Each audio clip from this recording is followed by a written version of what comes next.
Good morning everyone. आज जो हमारा जो चैप्टर है वो वर्क पावर एनर्जी स्टार्ट किए हुए हम वर्क पावर एनर्जी, और इसे हम चार लेक्चर लगभग इसे हम ख़त्म करेंगे। बिल्कुल डिटेल वीडियो रहेगा। ठीक है, चलिए स्टार्ट करते हैं वर्क पावर एनर्जी। तो व्हाट इज वर्क? स्टार्ट होता है कि वर्क हम किसे कहते हैं। तो बोलता है कि work is said to be done whenever force acts on a body and the body moves through some distance in the direction of force। बोलना चाह रहा है कि हम किसी ऑब्जेक्ट पे फोर्स लगाते हैं और ऑब्जेक्ट मूव कर जाता है तो हम बोल रहे हैं कि वर्क डन कर दिया। यदि हम किसी ऑब्जेक्ट पे फोर्स लगा रहे हैं और ऑब्जेक्ट मूव नहीं कर रहा है तो वर्क डन हो जाता है जीरो। मतलब वर्क डन के लिए क्या कंडीशन है? वर्क डन तब कहा जाएगा जब हम पहला उस पर क्या करेंगे, फोर्स अप्लाई करेंगे। फोर्स अप्लाई हुआ और ऑब्जेक्ट क्या हो गया, डिस्प्लेस्ड हो गया। डिस्प्लेस्ड है ना, some distance along direction of force. Force की डायरेक्शन में ऑब्जेक्ट मूव कर गया तो हम कहेंगे कि यहां वर्क डन हो गया। ठीक है, आगे यानी हम जो है क्या समझाते हैं, एक ब्लॉक बना देते हैं। एक ब्लॉक लिए यहाँ पे, एक यहाँ पे बना देते हैं ऑब्जेक्ट। मान लेते हैं एक ब्लॉक है जिसका मास m है। हम इस पे फोर्स लगाएं, इस पे हम फोर्स लगाएं और ऑब्जेक्ट जो है यहाँ से डिस्प्लेस होके पहुँच गया यहाँ पे। कितना डिस्प्लेसमेंट हो गया? s। तो हम बोलेंगे कि वर्क डन हुआ, और वर्क डन इक्वल टू क्या हो जाएगा? तो वर्क डन इक्वल टू हो जाएगा फोर्स इनटू डिस्प्लेसमेंट।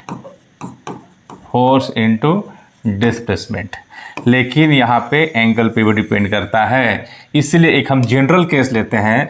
मान लेते हैं एक जनरल केस लिए, जनरल केस है ना, और इसमें मान लेते हैं एक ऑब्जेक्ट है और इस पे जो फोर्स है, मान लेते हैं ये ग्राउंड है, this is ground.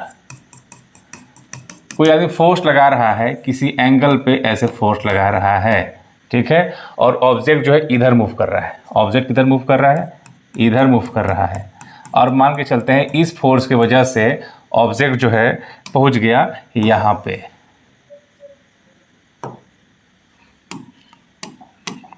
Mass m।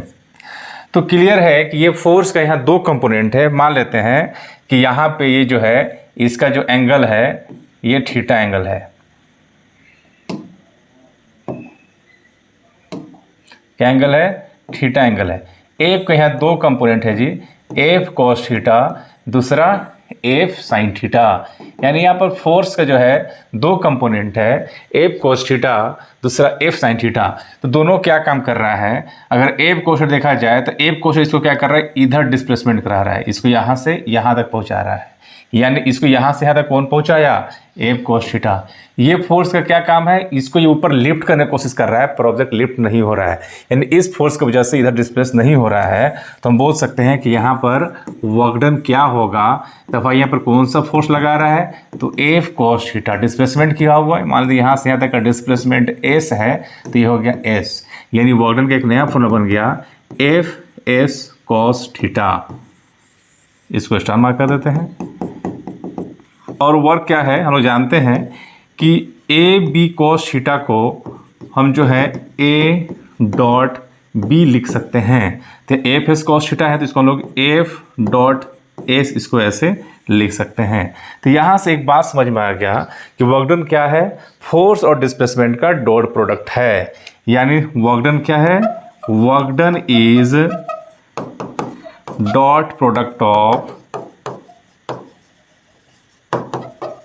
Force and displacement vector.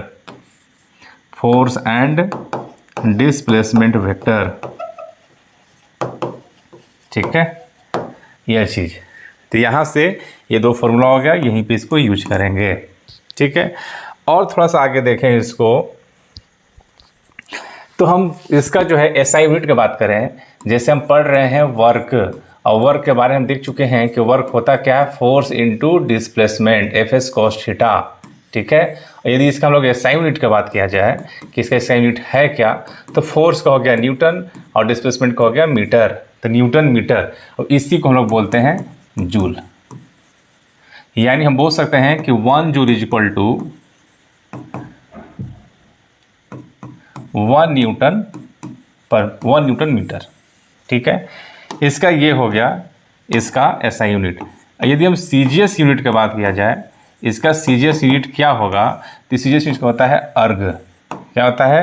अर्ग होता है।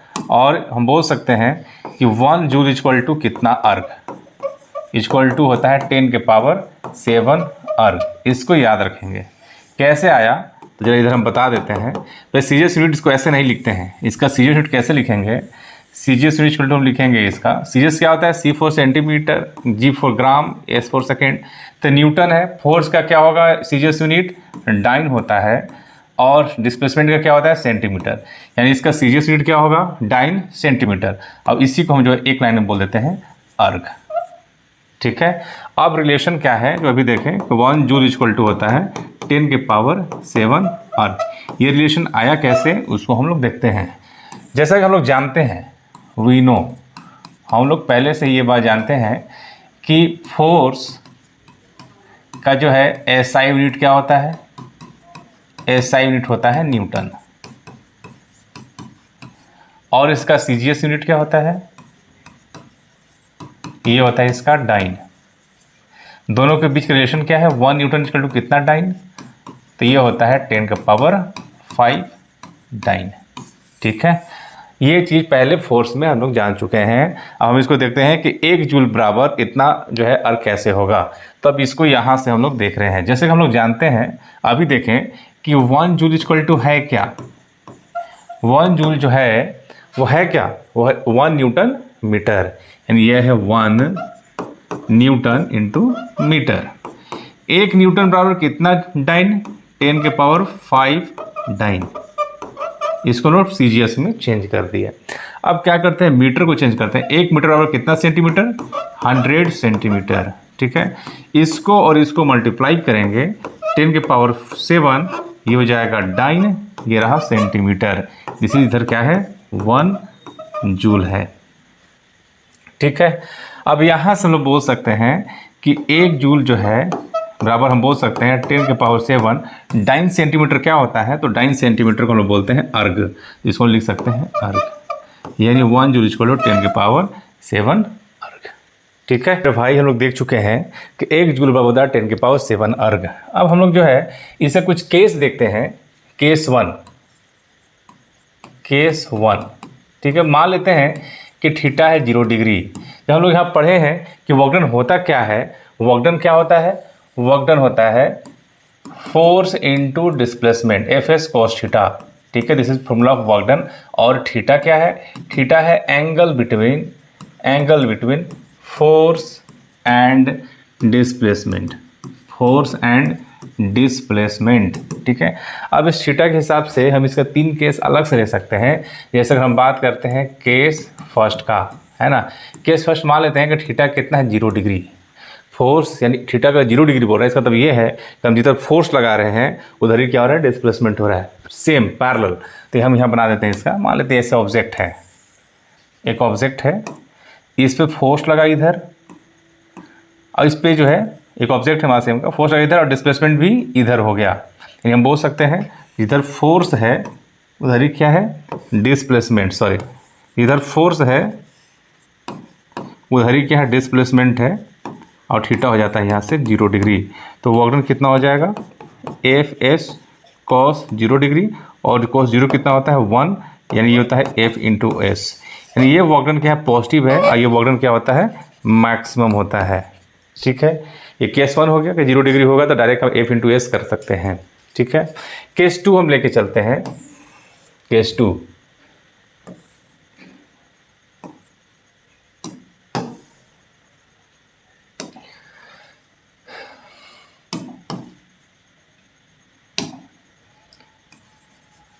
केस 2 मान लेते हैं कि थीटा कितना है? थीटा मान लेते हैं 90 डिग्री, ठीक है। 90 डिग्री मतलब ये है कि भाई जो फोर्स है किसी ऑब्जेक्ट पे, ये ऑब्जेक्ट है जिसका मास ले रखे हैं m, और इसमें मान लेते हैं कि जो फोर्स है ये हम अपवार्ड लगा रहे हैं और डिस्प्लेसमेंट हो रहा है इधर, मतलब दोनों के बीच का एंगल कितना है 90 डिग्री। बताइए वर्क डन होगा, फोर्स ऊपर लगा रहे हैं, डिस्प्लेसमेंट इधर हो रहा है, तो वर्क डन हो जाता है यहाँ पे 0। यानी यहाँ जो केस है ये फोर्स और डिस्प्लेसमेंट का केस है जिसमें एंगल कितना है 90 डिग्री, और वर्क डन हो जाता है एफ एस कोस 90 डिग्री और कोस 90 की वैल्यू हो जाता है 0। यहाँ पर वर्क डन क्या हो जाएगा 0। इसका एग्जाम्पल क्या हो सकता है, जैसे इसका एग्जाम्पल हम नहीं लिखे तो कोई भी ऑब्जेक्ट जो ढकेल रहा है ना, कोई पुल कर रहा है, सारा वर्क डन जो है पॉजिटिव होता है। लेकिन यहाँ पे वर्क डन जो है 0 कब होगा, तो मान लेते हैं सर्कुलर मोशन क्या हो रहा है, एक सर्कुलर मोशन हो रहा है, एक जो है आदमी एक पत्थर को बांध के इसको ऐसे ऐसे घुमा रहा है, तो यहाँ पे हम बोल सकते हैं सर्कुलर मोशन में कि एक सेंटर की तरफ फोर्स लगता है जिसको हम बोलते हैं सेंट्रीपिटल फोर्स। तो सेंट्रीपिटल फोर्स किधर लगता है, ये सेंटर की तरफ, और इसको डिस्प्लेसमेंट की डायरेक्शन क्या है इधर। तो हम बोल सकते हैं कि भाई जो फोर्स और डिस्प्लेसमेंट के बीच का जो एंगल है वो है 90 डिग्री, तो वर्क डन कितना हो जाएगा 0। यानी इस एग्जाम्पल हम लिख सकते हैं when an object in circular motion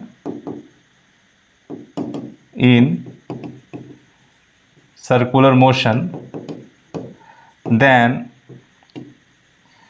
work done by centripetal force is 0। यानी कोई ऑब्जेक्ट जब सर्कुलर मोशन में हो रहा होता है तो सेंट्रीपिटल फोर्स किसे कहते हैं, वैसा फोर्स जो सर्कल के सेंटर पे लगे, तो ऐसे फोर्स की वजह से वर्क डन 0 होगा। क्यों, क्योंकि फोर्स का डायरेक्शन है सेंटर की तरफ, डिस्प्लेसमेंट का डायरेक्शन है दिस, एंगल हो गया 90 डिग्री, तो वर्क डन क्या हो जाएगा 0। ठीक है, केस थर्ड लेके चलते हैं। केस थर्ड, यदि थीटा क्या हो जाए 180 डिग्री हो जाए, यानी मान के चलते हैं कि अब एक ऑब्जेक्ट बना दिया है ऐसे, है ना, अब जो है एक फोर्स लग रहा है इधर और डिस्प्लेसमेंट हो रहा है इधर, यानी दोनों के बीच का एंगल कितना है, एंगल है 180 डिग्री, मतलब फोर्स इधर और डिस्प्लेसमेंट हो गया इधर, एक एंगल बन गया 180 डिग्री। वर्क डन कितना हो जाएगा एफ एस कॉस 180 डिग्री, और 180 की वैल्यू होता है -1, और यहाँ से वर्क डन हो जाता है निगेटिव, यानी वर्क डन क्या हो गया निगेटिव। क्या इसका एग्जाम्पल होगा, इसका एग्जाम्पल ये है कि मान लेते हैं कि कोई ऑब्जेक्ट है, ठीक है, कोई ऑब्जेक्ट है रफ सरफेस पे रखा हुआ है, रफ सरफेस पे रखा हुआ है, और इसका जो है आगे मूव कर रहा है, मोशन आगे कर रहा है, तो क्लियर है कि फ्रिक्शन किधर लगता है, फ्रिक्शन इधर लगता है। वाई फ्रिक्शन इधर लग रहा है, डिस्प्लेसमेंट उधर हो रहा है, तो फ्रिक्शन की वजह से वर्क डन क्या हो जाएगा निगेटिव। तो हम बोल सकते हैं कि when object moving forward then work done by friction force is negative। और निगेटिव क्यों होगा, क्योंकि डिस्प्लेसमेंट इधर हो रहा है, फ्रिक्शन इधर हो रहा है, दोनों के बीच का एंगल कितना है, इधर डिस्प्लेसमेंट हो रहा है, फ्रिक्शन फोर्स इधर लग रहा है, दोनों के बीच एंगल कितना है 180 डिग्री। ऐसा बहुत सारे एग्जांपल होगा। इसे एक और एग्जांपल ले सकते हैं, मान लेते हैं एक ऑब्जेक्ट को जो है हम ऊपर लिफ्ट कर रहे हैं। दूसरा एग्जांपल, जब मान के चलते एक ऑब्जेक्ट है मास m का, उसको ज़मीन से कोई फोर्स लगा के ऊपर लिफ्ट कर रहा है, ऊपर क्या कर रहा है लिफ्ट कर रहा है, ऊपर लिफ्ट कर रहा है, तो भाई ग्रेविटी फोर्स तो नीचे लग रहा है, ऑब्जेक्ट ऊपर उठ रहा है, लेकिन ग्रेविटी उसको नीचे फोर्स लगा रहा है, तो डिस्प्लेसमेंट ऊपर है, यानी बोल सकते हैं कि भाई ऑब्जेक्ट ऊपर डिस्प्लेस्ड हो रहा है ना, और ग्रेविटी नीचे लग रहा है, तो work done by gravity, gravitational force क्या हो जाएगा, work done by gravitational force वो क्या हो जाएगा निगेटिव, क्योंकि दोनों के बीच का एंगल कितना बन रहा है 180 डिग्री। ठीक है, यदि जो है ग्राफ यदि दे रखा है, मान लेते कोई ग्राफ दे रखा है, ठीक है, ग्राफ में मान लेते हैं कि फोर्स और डिस्प्लेसमेंट कर्व है, इधर है फोर्स, इधर है डिस्प्लेसमेंट। अब फोर्स मान लेते हैं इस बार लग रहा है ऐसे, अब फोर्स लगाया जा रहा है ना, मान के चलते हैं डिस्टेंस x1 से लेके x2 तक। तो जब ग्राफ में फोर्स और डिस्प्लेसमेंट ग्राफ दे रखा रहता है तो इसका जो एरिया है वो क्या देता है, यहाँ लिखेंगे area under force and displacement graph gives work done. क्या देता है, वर्क डन देता है। यानी जब भी फोर्स डिस्प्लेसमेंट के ग्राफ दे रखा है तो उसमें एरिया निकाल देंगे, निकल जाता है वर्क डन। दूसरा कि एरिया हम उसी का निकाल सकते हैं जो ट्रायंगल, सर्कल ऐसे फॉर्म में हो, ठीक है, कोई रेगुलर शेप में। लेकिन अगर ऐसा हो, है ना, फोर्स वेरिएबल है और जिसको हम निकाल ही नहीं सकते हैं, जैसे मान के चलते ये फोर्स और डिस्प्लेसमेंट है, तो फोर्स मान के ऐसे दे दिया। अब बोल रहा है कि यार ये डिस्प्लेस्ड हुआ है कितना, x1 से लेके x2 तक। अब इसका एरिया कैसे निकालिएगा, आप इसका एरिया निकाल ही नहीं सकते। एरिया क्या देगा, वर्क डन देगा, ठीक है। ठीक ऐसे में जब ये फोर्स जो है इसको हम लोग एरिया नहीं निकाल सकते हैं, तो वैसे में हम लोग इसका जो एरिया है वो हम लोग इंटीग्रेशन से निकालते हैं। यानी इसका इंटीग्रेशन हो जाएगा f.dx x1 से लेके x2 तक। यानी जो इसका जो एरिया या बोल सकते हैं वो जो वर्क डन होगा उसका फॉर्मूला क्या हो गया, f.dx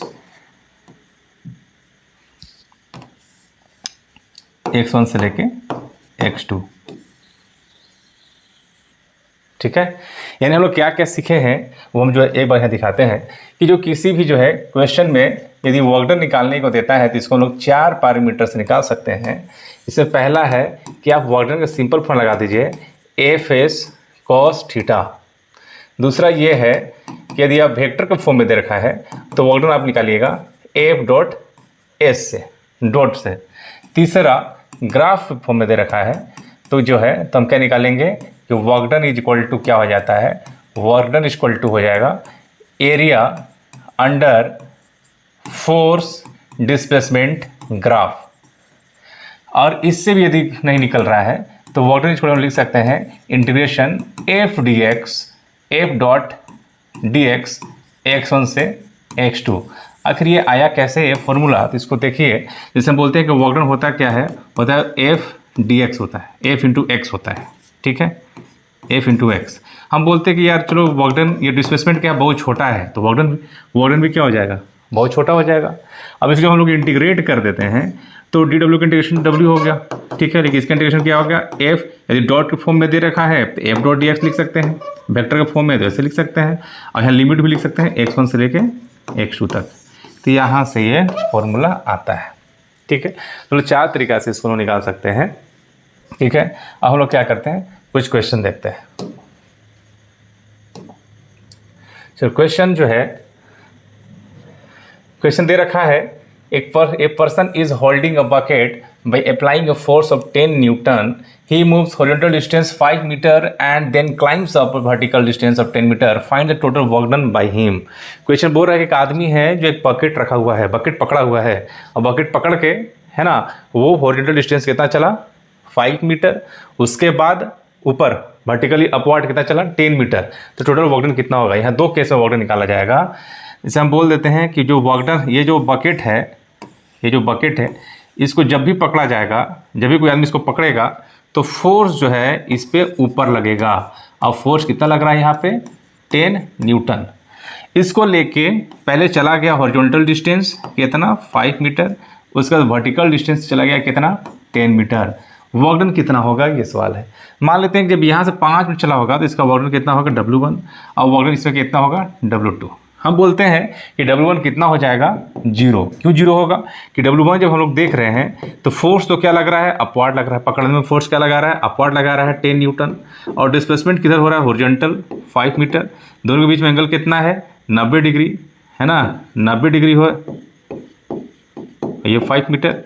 हम लोग जानते हैं कि वर्क डन क्या होता है, F(s) cos 90 और cos 90 क्या हो जाता है, 0। जब भी फोर्स और डिस्प्लेसमेंट के बीच में एंगल 90 डिग्री बनता है तो वर्क डन क्या होता है, 0। तो यहाँ पे कोई वर्क डन नहीं हो रहा है। वर्क डन जो भी हो रहा है यहाँ पे हो रहा है। वर्क डन कैसे इसमें हो रहा है कि W2 में फोर्स अपवर्ड लग रहा है 10 न्यूटन और डिस्प्लेसमेंट भी हो रहा है अपवर्ड 10 मीटर, यानी सेम डायरेक्शन में। तो वर्क डन लिख सकते हैं हम लोग F(s) cos थीटा, है ना, फोर्स कितना हो गया 10, डिस्प्लेसमेंट हो गया 10 और कॉस ये कितना हो गया 0 डिग्री और कॉस 0 कितना होता है 1, तो ये हो जाएगा 100, यानी W2 कितना हो गया 100 जूल। यानी टोटल वर्क डन कितना हो जाएगा, तो टोटल वर्क डन जो है हम लिख सकते हैं W1 प्लस W2, ये हो गया 0 प्लस 100 और आंसर हमारा आ जाएगा 100 joule. This is total work done. Clear है। अगला क्वेश्चन पे चलते हैं, देखते हैं। ये क्वेश्चन दे रखा है, क्वेश्चन ये है कि ए particle move from A point इतना से इतना, यानी एक पॉइंट है बी पॉइंट तक डिस्प्लेस हो रहा है बाय फोर्स दिस, तो एक वर्क डन कितना किया जाएगा। ये वेरी इजी क्वेश्चन और ये ऐसा क्वेश्चन नीट में आया हुआ है। तो हम बता चुके थे वर्क डन निकालने का कितना तरीका है। पहला के एफ एस कॉस थीटा, लेकिन यहाँ वेक्टर फॉर्म में दे रखा है तो इसको हम लोग यूज करेंगे एफ डॉट एस से। ठीक है, तो क्या गिवन है यहाँ पे, गिवन क्या है, वाई फोर्स लग रहा है, कितना फोर्स लगा है 4i प्लस 3j, एक ही हो गया। और बोल रहा है कि एक पार्ट ये जो है इस ऑब्जेक्ट को ए से कहाँ डिस्प्लेस कर रहा है बी, ए का वैल्यू है -2i प्लस 5j और बी का जो वैल्यू है वो है 4j प्लस 3k, यानी इसको यहाँ से यहाँ पे इसको डिस्प्लेस किया तो इसका डिस्प्लेसमेंट वेक्टर हो कितना आ जाएगा, तो इसका जो डिस्प्लेसमेंट वेक्टर होगा, यानी ए से बी कर रहा है तो हम लोग बी माइनस ए निकालते हैं, R B minus R A निकालते हैं। ठीक है, आर बी कितना है 4j प्लस 3k माइनस ये हो जाएगा -2i प्लस 5j, यानी इसको सॉल्व करेंगे तो 4j प्लस 3k ये हो जाएगा प्लस 2i माइनस 5j। ठीक है, अब इसको आगे हम लिखते हैं तो क्या लिखेंगे 4j, ये हो गया 2i, 4j माइनस 5j कितना हो जाएगा -j प्लस 3k, ये हमारा आ चुका है डिस्प्लेसमेंट वेक्टर, यानी फोर्स वेक्टर भी है डिस्प्लेसमेंट वेक्टर भी है, हमको निकालना है वर्क डन। तो बहुत ही आसान क्वेश्चन हो गया। वर्क डन लोग जानते हैं क्या होता है, एफ डॉट एस होता है और फोर्स दे रखा है कितना है 4i plus 3j, 4i plus 3j dot displacement vector भी निकाले हैं 2i minus j, 2i minus j plus 3k, और डॉट जब निकालना होता है तो i को i से मल्टीप्लाई करते हैं, j को j से करते हैं, k को k से करते हैं, यानी 4 × 2 i से i को करेंगे तो 4 दूना हो गया 8, j को j से करेंगे तो 3 × -1 हो जाएगा -3, k तो है ही नहीं तो लिखते हैं 0, तो आंसर यहाँ से आ जाता है 5 जूल। ठीक है, यानी इसके जो वर्क डन होगा कितना होगा 5 जूल, आंसर हो जाएगा दिस 5 जूल। ठीक है, easy question. Next question, question जो है हम लोग और देखे हैं कि वर्क डन निकालने का कितना तरीका है। एक तो लिख चुके हैं एफ एस कॉस थीटा, दूसरा क्या है एफ डॉट एस, और तीसरा वर्क डन का जो है इंटीग्रेशन के फॉर्म में F dot D x x1 से लेके x2 तक, ये भी एक तरीका है। तो क्वेश्चन जो है हम देखते हैं, क्वेश्चन जो है इसको कि क्या गिवन है। क्वेश्चन ये एक फोर्स है 15 + 0.5x है ना, acts on a particle in the x direction. इतना फोर्स किसी ऑब्जेक्ट पे लगाया जा रहा है, जहाँ एफ क्या है फोर्स है, न्यूटन में दे रखा है, एक्स मीटर में दे रखा है। तो क्वेश्चन है कि find the net work done by this force during displacement from 0 to 2 metre. ठीक है, 0 से 2 मीटर डिस्प्लेस करने में वर्क डन कितना लगेगा तो हम बता दें, तो हम जानते हैं कि वर्क डन क्या होता है, क्या पहले गिवन है वो लिख देते हैं। इसमें गिवन क्या है, गिवन फोर्स गिवन है, फोर्स की वैल्यू कितना है 15 + 0.5 × x, ये गिवन है, ये गिवन है। ठीक है, वर्क डन निकालना है। वर्क डन क्या होता है इंटीग्रेशन एफ डी एक्स, ठीक है, और x1 से लेके x2 तक। अब इस फॉर्मूला में हम पुट करके इसमें वर्क डन निकाल सकते हैं। ठीक है,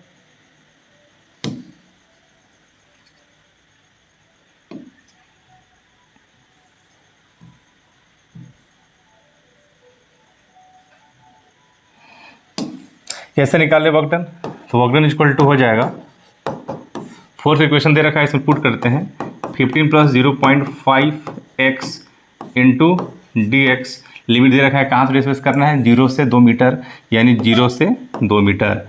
इसको आगे सोल्व करेंगे तो ये जो हम सबसे पहले क्या करते हैं dx से मल्टीप्लाई करते हैं, तो यहाँ से हो जाएगा 15 dx + 0.5x dx, यानी इसको पहले डायरेक्ट न करके पहले हम क्या करते हैं, dx इसमें मल्टीप्लाई करते हैं तो ये हो जाएगा 0.5x इंटू डी एक्स। हम जानते हैं जहाँ जहाँ dx होता है वो कंप्लीट इंटीग्रेशन हो जाता है, यानी ये खुद ही क्या है, इंटीग्रेशन है। इसको अलग से भी इसको हम लोग ऐसे इंटीग्रेशन लगा सकते हैं, 0 से 2, 0 से 2, ठीक है। 15 dx का इंटीग्रेशन होता है x और लिमिट है 0 से 2, x पावर 1 है, इसका इंटीग्रेशन हो जाएगा x स्क्वायर बाई 2, लिमिट है 0 से 2। 15 इंटू 2 पुट किए -0 प्लस 0.5, 2 पुट करेंगे 4/2 हो जाएगा, 4/2, 0 पुट करने से कोई फ़ायदा नहीं है, ठीक है। और इसको फर्दर आगे सॉल्व करेंगे तो 15 दूना हो गया 30, 15 दूना हो गया 30 प्लस ये हो गया 2 इंटू 0.5, ये हो गया 1। जब इसको करेंगे तो हो जाएगा 31 जूल। आई होप आपको क्लियर होगा, ठीक है। अगला क्वेश्चन जो है, क्वेश्चन क्या दे रखा है,